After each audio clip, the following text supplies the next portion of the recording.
What's up, nerds? Welcome back to Nerds in the Gym. I'm Marco, and today is going to be my first review video. So today I am reviewing episode 1 of the new Obi Wan Kenobi series.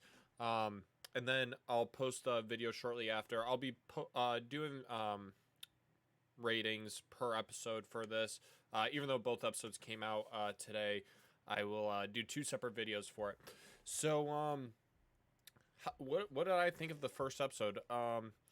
Even though we know the character of Obi Wan Kenobi, they did a lot of setting up for his character because we haven't seen the character, and at this point, let me angle this differently.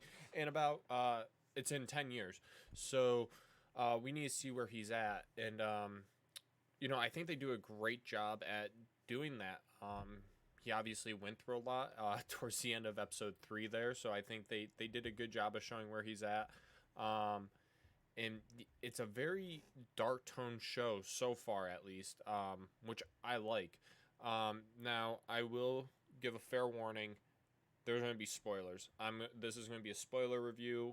All my reviews probably will be spoiler because I don't know how to talk about a TV show without spoiling it.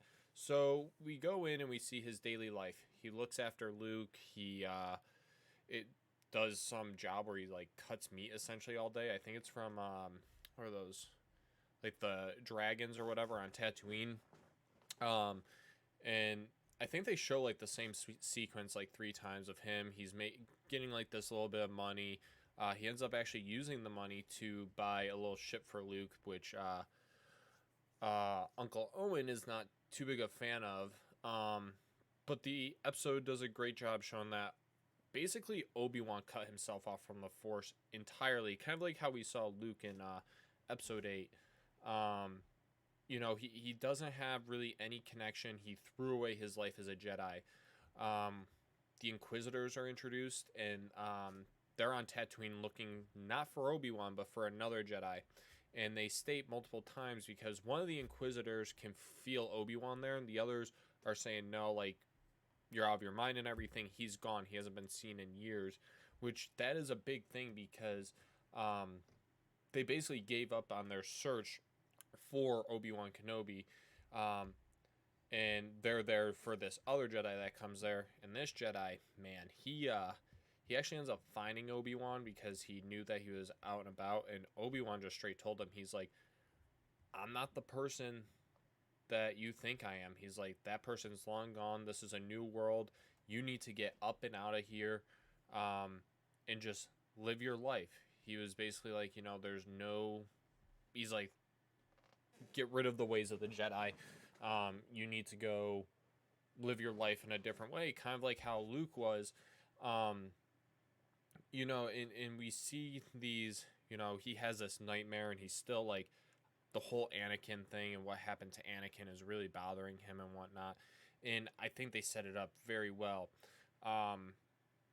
Basically showing why he's there, how he's so broken and beaten down, and how this thing that happened 10 years ago is still like messes with him entirely.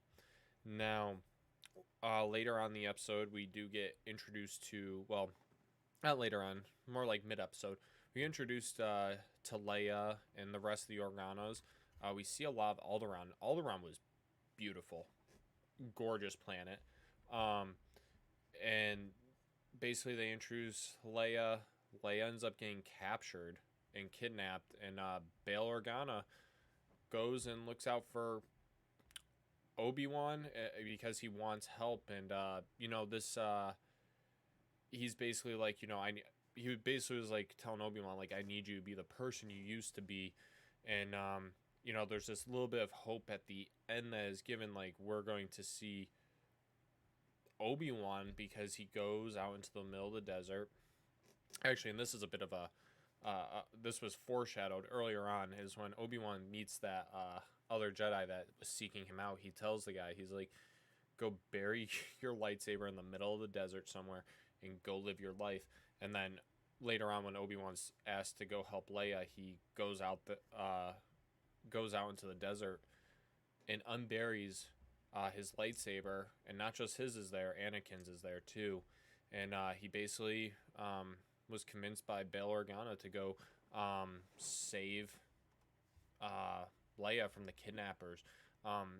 It was a very solid episode. I really like darker tone things, and I'm a big Obi Wan Kenobi fan. My favorite Jedi by far in the entirety of Star Wars. But I give this episode, it's probably a solid you know, give it like a solid 8.6 out of 10. Yeah, we're going to use some Dave Portnoy um, one bite pizza review scoring. We gotta be precise. But yeah, it's like an 8.6. Thought it was a very good starting point. I would say for most people, this episode's going to range anywhere from 7.5 to an 8.5 rating. But I give it an 8.6. But I'm also biased towards Obi-Wan. Because I think they did it. I think they did it really well, and they did it correctly. So yeah, 8.6. I do so far recommend the series, and I'll give you guys my thoughts on episode 2 in the next one.